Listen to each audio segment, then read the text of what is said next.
శుభోదయం అందరికీ. నా పేరు సహస్ర. నేను 7వ తరగతి చదువుతున్నాను. ఈరోజు మనం చెప్పుకోబోయేది సీత ఇష్టాలు. అందులో నా బుర్ర కథ. అందులో నా పాత్ర కథకుడు.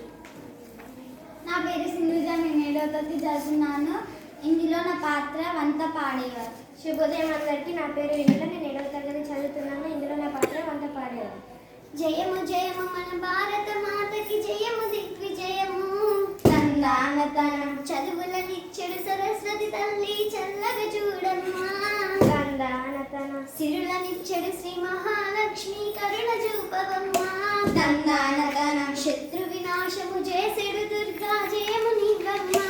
తందానతనం తరిగిడ జుందరిత.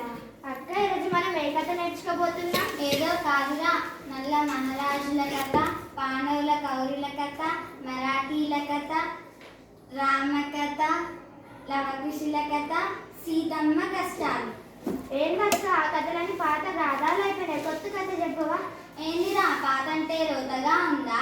అయితే పాత గ్లాసులు, బిందెలు, వెండి పల్లాలు, బంగారు గొలుసులు అన్నీ తీసి బయటకు పారేస్తావా? ప్రతి వాడికి ఇదో ఫ్యాషన్ అయిపోయింది.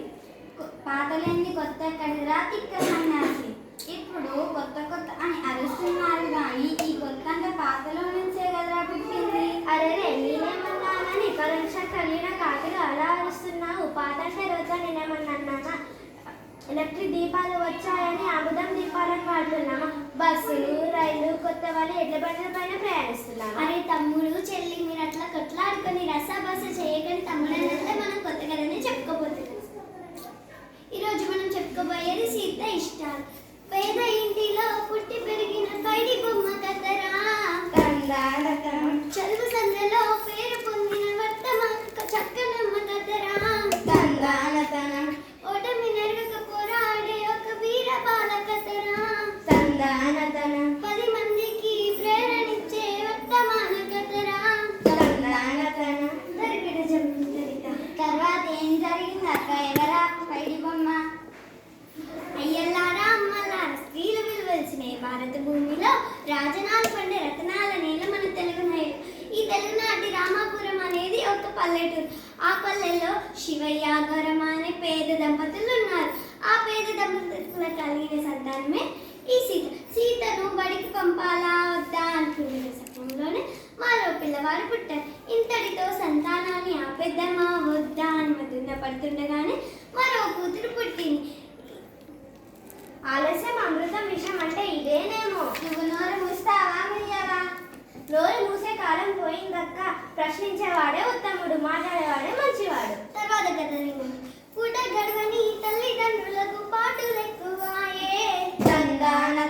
పంటలు పండగ పుట్ట నిండక కష్టం ఎక్కువాయే.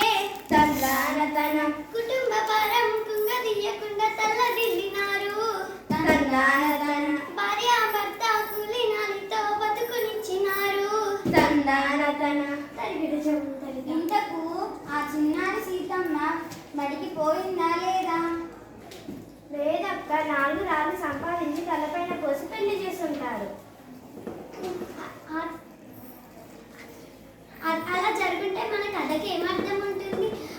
తర్వాత బడికి కొత్త టీచర్ వచ్చింది, శ్రావణి అనే టీచర్. నీ పిచ్చి కానీ టీచర్లు చదువు చెప్తారు కానీ ఇదంతా పట్టించుకుంటారా? ఒకవేళ పట్టించుకున్నా వినేవాళ్ళు ఉంటారా? విన్నా అది సాధ్యమవుతుందా? ఖచ్చితంగా సాధ్యమవుతుంది. మా బడిలో మా టీచర్లు మాకు చదువుతో పాటు పాటలు పాడిస్తారు, ఆటలు ఆడిస్తారు, ఎన్నో సూక్తులు చెప్తారు. మమ్మల్ని తమ సొంత బిడ్డలా చూసుకుంటారు. నిజమే తమ్ముడు, శ్రావణి టీచర్ కూడా అటువంటి టీచర్. శ్రావణి టీచర్ ముందు బడికి రాగానే బడి ఈడున్న పిల్లలు బడికి వస్తారో రారో తెలుసుకోవడం. అట్లా తెలుసుకొని ఒక్కొక్క ఇంటికి వెళ్ళి శివయ్య, గౌరమ్మ వాళ్ళ ఇంటికి కూడా వెళ్ళింది. అయితే ఇది గమనించిన గౌరమ్మ, మా ఇంట్లో అటువంటి వాళ్ళు ఎవరు లేరని చెప్పుంటుందిగా. నువ్వు అదిగా ఊహించకు, అక్క చెప్పేదే విను. రాజు చెప్పింది నిజమే. గౌరమ్మ సీతను దాచిపెట్టింది. అయ్యో, తర్వాత ఏమైంది? శ్రావణి టీచర్ వచ్చిన పని చెప్పకుండా గౌరమ్మకి, శివయ్యకి కొన్ని మంచి మాటలు చెప్పింది. ఏమని? ఓ భారతీయుడా, ఓ బాలబాంధుడా, వినవయ్య వినుల విందుగా, తెలుసుకోవయ్య చరితను ముందుగా. ఎన్నో జన్మాల పుణ్య ఫలం ఇది మానవ జన్మము.